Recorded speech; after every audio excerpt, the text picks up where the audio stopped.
Lectures on the Basics of Biblical Greek. Chapter 16. As a lead-in to Chapter 16, we reviewed how verbs work in English and introduced some basic concepts about Greek verbs. Let's review those.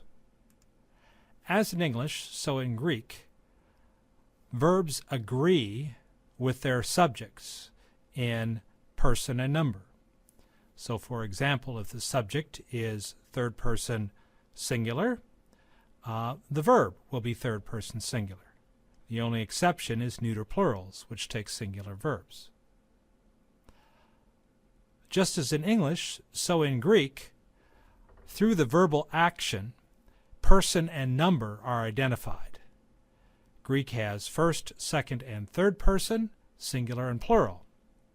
In English, those persons and numbers are conveyed by a separate word called the subject. In Greek, those persons and numbers are conveyed by the personal ending attached to the right end of the Greek verb. Tense. In English, tense has to do with time, past, present, and future. In Greek, although the tenses have elements of time in them, the tenses primarily convey aspect, either continuous, ongoing action, or undefined action. Lastly, in Greek, as in English, verbs can be active or passive. In the active voice, the subject does the acting. I hit the ball. In passive voice, the subject is acted upon. I was hit by the ball. Greek, though, has a third voice that does not exist in English, a reflexive voice. It's called the middle voice, where the subject's action is done for the benefit of the subject, such as I wash myself, I feed myself, and so forth. With these concepts in mind, we now turn to the present active indicative of the Greek verb. In this lesson, we will look at the present active indicative, the present tense, active voice, indicative mood, in terms of its stem, connecting vowel, personal endings, and aspect. We'll learn in this lesson the primary endings and put those together with connecting vowels to form the paradigm of the present active indicative. And then we'll also talk a bit about how verbs act when personal pronouns are present. The Greek verbal stem. The basic form of a Greek verb is the stem, and that stem is particular to a tense. One discovers the stem by removing the connecting vowel and the personal endings. For example, the word liete consists of li plus the connecting vowel epsilon plus the personal ending te. So its stem would be li. The verb pistue likewise consists of a connecting vowel, epsilon, a personal ending, iota, and the stem, pistiu. Remove the connecting vowel, personal ending, and the stem is obvious. Similarly, also, ekomen consists of the stem, ek, plus the connecting vowel, omicron, plus the personal ending, men. The connecting vowel stands between the stem and the personal ending. The connecting vowel is typically an omicron before a mu or a nu, an epsilon before other endings, and one can have either an omicron or an epsilon if no personal ending is used. So, for example, before the te personal ending, an epsilon would appear, forming liete. Before the iota personal ending, again, an epsilon would appear, forming pistue. But before a mu or a nu, an omicron appears. So if the personal ending is men, mu, epsilon, nu, the connecting vowel would be omicron, forming ekamen. And lego, which has no personal ending, the connecting vowel is omicron that ablouts to omega.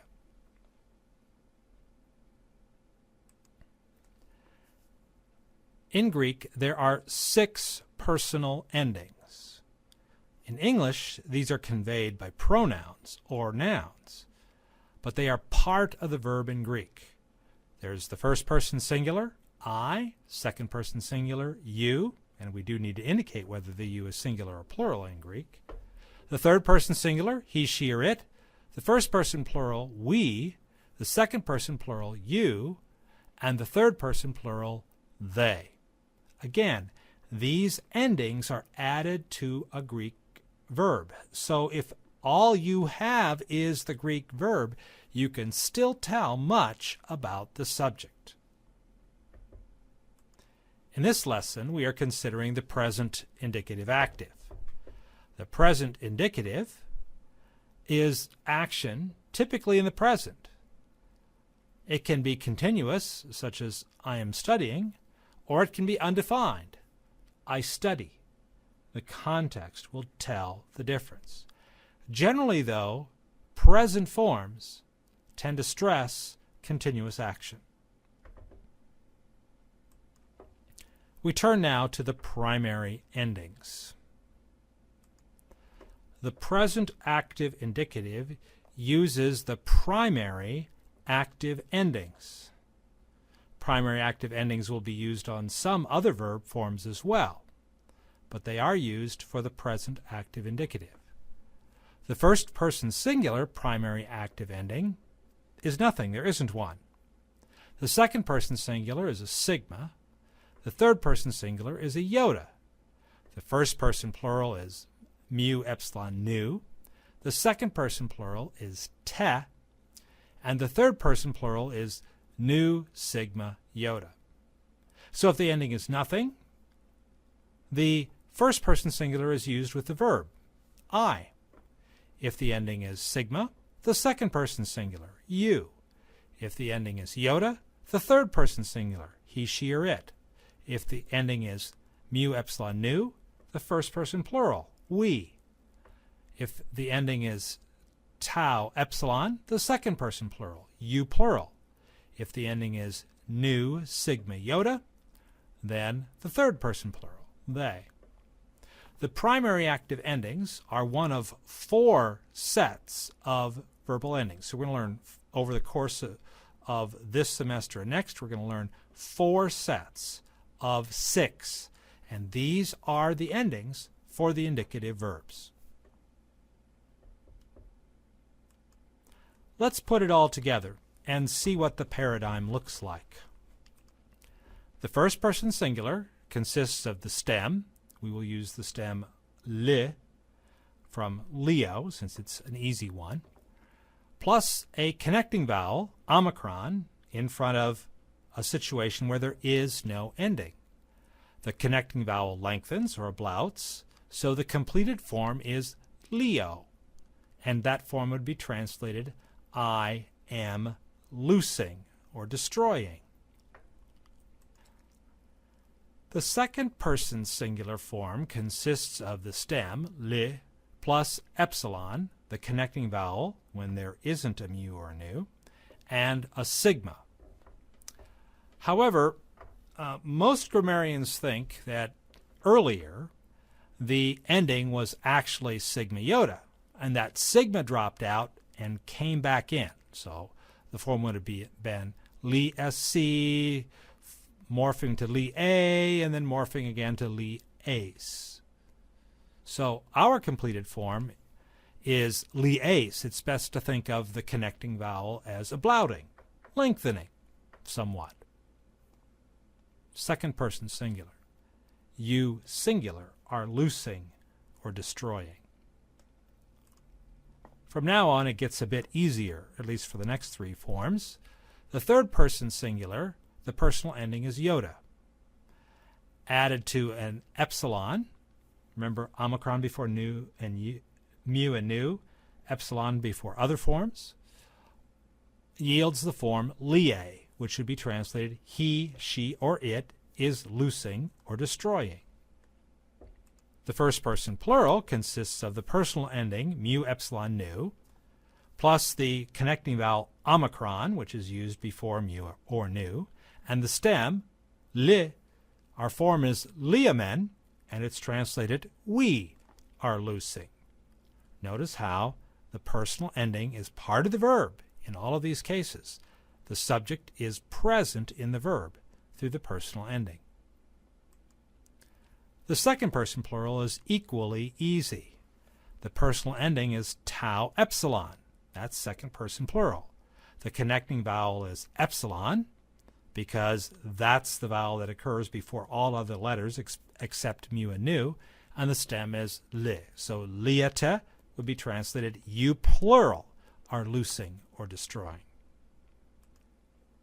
The third person plural, li plus omicron before the nu of nc, nu sigma iota, does do something a bit unusual. The nu drops out, and because it drops out, the omicron ablouts, it lengthens. This is called compensatory or compensative lengthening. So the form is liusi. They are loosing or destroying. And as we saw with certain dative plurals in the third declension that ended in sigma iota, occasionally this verb will also take a movable nu.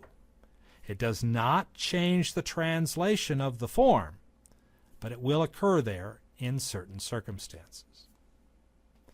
Our paradigm is complete. Leo, I am loosing. Lies, you singular are loosing. Lie, he, she, or it is loosing. Liamen, we are loosing. Liate, you plural are loosing. Liusi, or liusin, they are loosing. So let's try some translation. Liate. The te ending is second person plural. So the form is translated you plural loose. The next word is pistiusi.